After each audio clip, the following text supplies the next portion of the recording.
kulan ciyaareed loogu talagalay isdhexgalka bulshada iyo inay dhalinyarada ka fogaadaan falalka xunxun ee keeni kara amni darrada gaar ahaan muqaadaraadka oo uu agaasinkeeda iyo abaabulkeeda lahaa. Afayeenka Barlamaanka ismaamulkan Garissa ahna murashax u taagan kursi baarlamaaneedka degmada Ijaara doorashada soo aadan ee dhacaysa sanadka 2027 mudane Cabdi Laguure ayaa waxa uu ka dhacay garoonka ciyaaraha ee Barlamaanka ee ku yaala magaalada Masalani ee dhacda degmada Ijaara ee koonfurta ismaamulkan Garissa. Kulankan oo u dhaxeeyay labada koox ee kala ah FC Qabtay iyo koox ku dheelaysay magaca magaalada Masalani ayaa waxa ay labada dhinac soo bandhigeen farsamo aad u sareysa taasi oo soo jiidatay ka qaybgalayaasha iyo afayeenka Barlamaanka ismaamulkan Garissa Mr. Cabdi Laguure. ugu horeyn waxa hadal baahiyaha qaatay Mr. Cabdi Laguure waxa uuna ka hadlay dareen ahaan sida uu arko labada kooxood iyo kulankooda qaabka ay u ciyaareen iyo kulanka farsamada ku dheehan tahay oo ay soo bandhigeen. Mr. Gure ayaa waxa uu ugu baaqay wasaaradda dhalinyarada iyo isboortiga xukuumadda Garissa in ay maalgelin ku sameyso dhalinyarada farsamadoodu sareyso kuwaasi oo uu sheegay inay u qalmaan ka ciyaaridda heerarka kale iyo kulamada laga ciyaaro gobolada kale ee dalka iyo guud ahaan caalamka. Masalani Qabtay Ijaara ما شاء الله السلام عليكم ورحمة الله وبركاته. maanta waa maalin ciide waa maalin farax badan amaleyna ya faraxina maanta waxaan ku soo koobnay inaan daawano kubada ciyaarayaan dhalinyarada Soomaal in waqti gaaban iyo hadalkiisa gaaban waxaan maleynayaa maanta si fiican baad nooga farxiseen dhalinyarta halka ciyaartay kubada ciyaartay Qabtay ka yimaadeen Masalani team iyo Qabtay team. And I must declare conflict of interest or my whatever. I must declare I come from Qabtay. Sibinaje hiyo. Bahati mbaya lakini timu yangu hajafunga, si ndio? Watu wa Qabtay hajafunga. But you are all winners. The fact that you have displayed your talent, the talent you have displayed today cannot go unnoticed. You have really shown tremendous talent. You must be commended.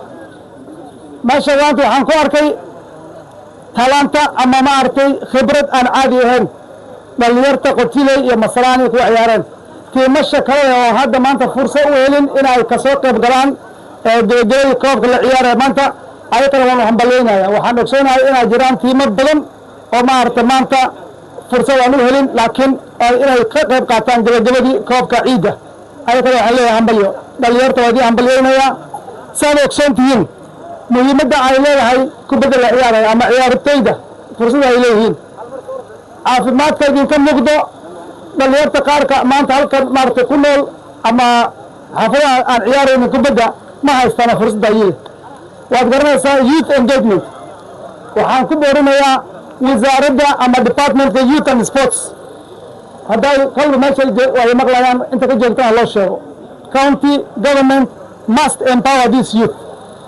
dhalinyarta waa in la taageeraa waxaanan ku amar ku siinayaa qaybta ama waaxda sportska iyo maartay ciyaarta inay dhalinyarta ay taageeraan haddaan nahay speakerga assemblyne arrintaas ayde committee baan qabnaa oo baarlamaanka oo arrintaas ayde ka shaqeyn doonto inay ku maartay ay la shaqeeyaan qaybta fulinta countyga ama executive-ka sida dhalinyarta loo taageer lahay meel kasta ay joogaan.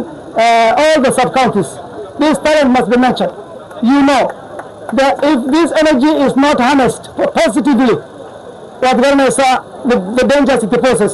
dhalinyarta waa in maartay ay maartay lagu taageero ciyaartooyda ay la taageero otherwise waxay hadayta qatar u yihiin inay maartay ay halis bay noqonayaan inay muqaadirooyin iyo wax aan munaasab ahayn ay galaan.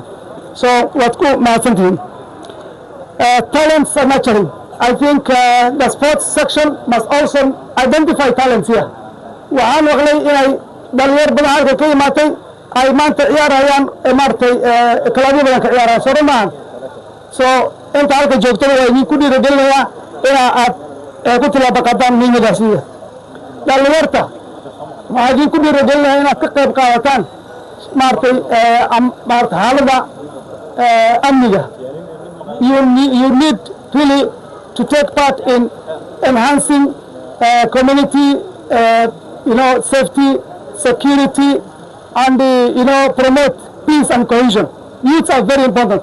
What youth can see how isticmaalin baraha bulshada iska ilaaliya waxyaabaha lagu qoro muhiimka ahayn waxaad arkaysaa intuu maartay kubada ciyaar lahay ama wax baran lahay ama shaqo samaysan lahay ama maartay xirfad baran lahay waxaad arkaysaa maanta il ku mashquulsan inuu social media qofka oo shaqaysanaya inuu ku caayo oo ku mashquulsan.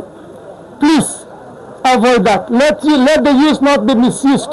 dhalinyarta waxaa idinku dhiirigelinayaa inaad sidan ku socotaan inaad si xun ila isticmaalin. You are very important. You are the future of tomorrow. Inta waxaan ku soo koobaya inaan idin hambaliyeeyo wale walifunga na wale walifunga nyote you are winners.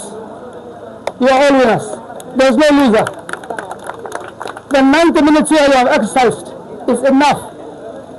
That is enough for your health and for your mind and for your body. Keep it.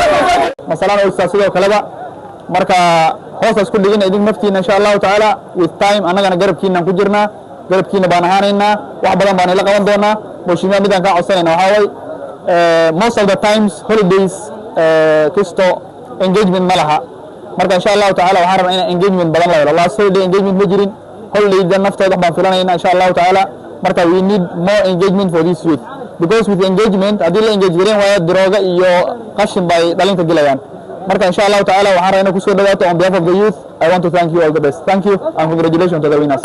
The speaker oo maanta noo imaada Masalani naga qayb qaata maanta inuu la ciido oo noo hagaajiyo Eid Cup waa farxad weyn. We are not taking that for lightly. With the color, there are a lot of talent here. Talent and exploited talents. Youth and exploited talents. We are appealing to the KFF and Minister of Sport for those county and national government to come and nurture these talents. Secondly, Masalani sub-county is one of the oldest sub-county and it's very unfortunate for this field to look like this. Very unfortunate. We have our leaders, we have a member of parliament, we have the county government, national government, so we are appealing to the national government to come and renovate this field. Kwa haya machache na shukuru, we have got a very entertaining game. Congratulations for both teams. For both the winning team and the losing team. Congratulations. Shukran. Thank you very much. I want to recognize the whole administration today.